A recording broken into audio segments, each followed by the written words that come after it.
So this is for the Introduction to Motion Lab. I was the January 19th online group.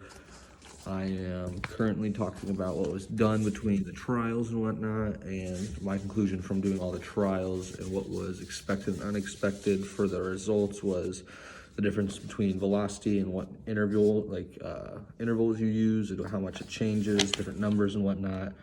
And then the making of the velocity and time graphs. Following the moving man and whatnot, we would tamper with the acceleration, velocity, and then I believe the direction of it with being positive and negative.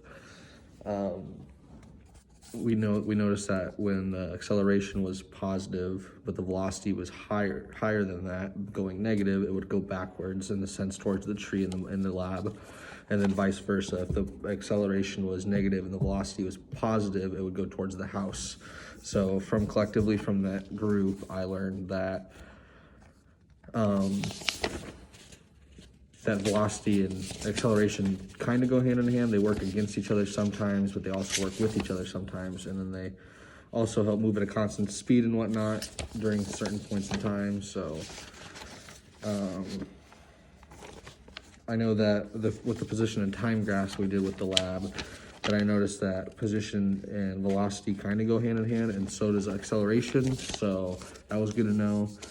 My lab did support my conclusions from what I have on here. I knew that the change in slopes would be obviously varying between each chart and whatnot, and then on the graphs of the moving man. And then I know that the negatives of all of it would go backwards and the positives would go forwards, so that was obvious. And then the concluding questions: how can you tell from a velocity time graph that the moving object has changed directions? The slopes would change, so that you would see that if it was rising and then it would fall, that means it's going down again. Or if it was rising and then it would keep going, then you know it's still positive. What is the velocity at the momentum? The direction changes. Negatives would go backwards, positives would go forwards. The velocity will remain constant, or it will increase, sorry. How can you tell from a distance time graph that your motion is steady? The slope will be steady, it will be a straight even line, or it will be constant, depending on what the question is asking. How can you tell from a velocity time graph that your motion is steady?